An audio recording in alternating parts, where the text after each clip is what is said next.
The Last Angry Mailman is the 7th episode of the 6th season of Cheers. This is directed, of course, by the wonderful James Burrows. And as always, there will be spoilers from now as I go through the episode and share some thoughts. And this is one of the most memorable episodes of Cheers. There are some episodes, I've seen the show before, and there are some episodes that I remember so well. There are some that are maybe a little bit fuzzier in my memory, but this one is so, I think it's a really iconic episode. Really thoroughly enjoyed it. So as always, I will go through things chronologically and share some thoughts. And it starts off with Carla lying on a bar stool, or several bar stools, with Norm dangling a ring on a chain over her stomach. They're trying to determine the sex of the babies. And they say if it goes one way, it's a boy, the other way, it's a girl. And to quote Carla, if it just dangles there doing nothing, it's a Clavin. Kind of harsh. Absolutely love it. After the intro, Frasier then comes in and he has some juicy information about somebody with whom they're all acquainted. And we have a couple of seconds before we find out that it's about Rebecca. At least he assumes it's about Rebecca because a colleague of his went to university with somebody called Rebecca Howe, and apparently she was the party girl on campus. And of course, nobody can believe this because that's not the Rebecca they know.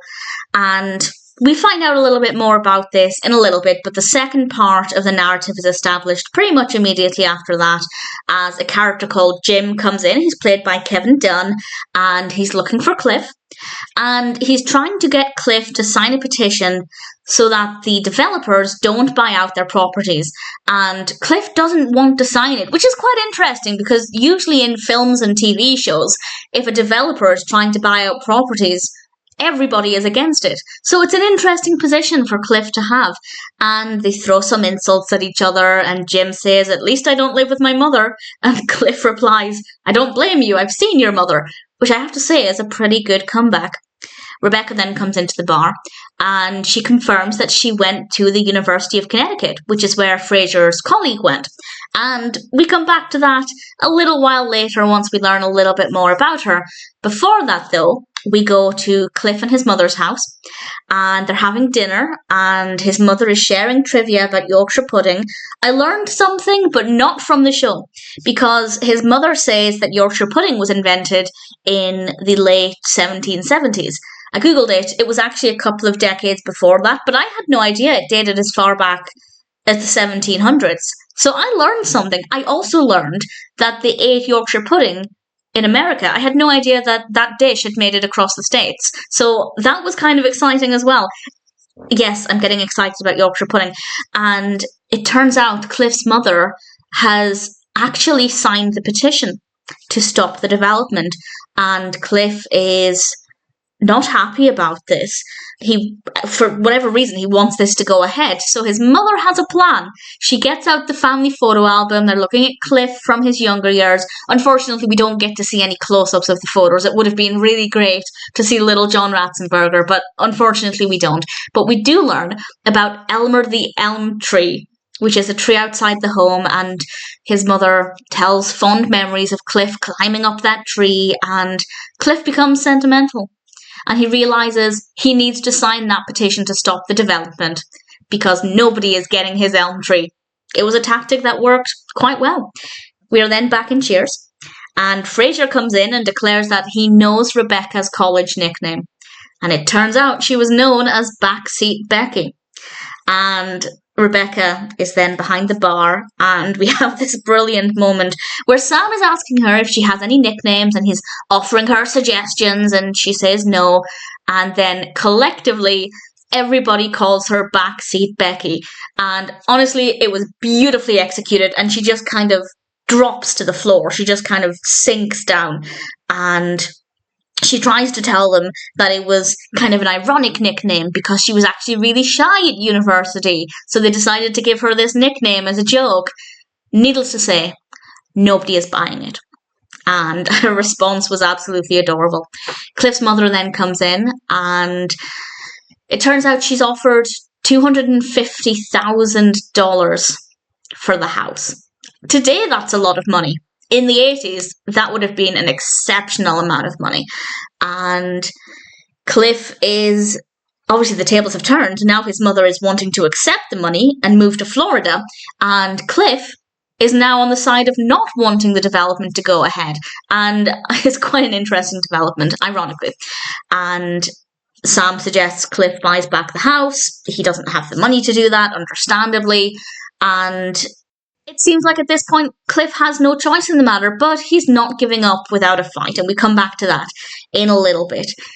Rebecca then decides to tell Sam the truth about her nickname. And I'm putting truth in air quotes. You can't see that, but it's not actually the truth. She tells him this very hot story about how there was a fire in the apartment. She hid in the backseat of a car and a fireman was there and took her teddy off. This episode actually taught me what a teddy is. I had never heard of that term before to refer to an item of clothing. So the episode gave me a lot of education. I rather enjoy that. And honestly, her story was convincing. And Sam certainly believed it. And immediately after, she goes to Carla and gives her $10 and thanks her for the story. And we have this lovely bonding moment between the two of them. Carla says the $20 story probably would have killed him. I'd love to know what that was. I assume they never came up with anything for it, but I'd love to see what that could have been like. But I love this bonding moment between Carla and Rebecca. She's bonded with Norm. Now she's bonded with Carla. Things are definitely going in a much more positive direction for Rebecca, which I rather like.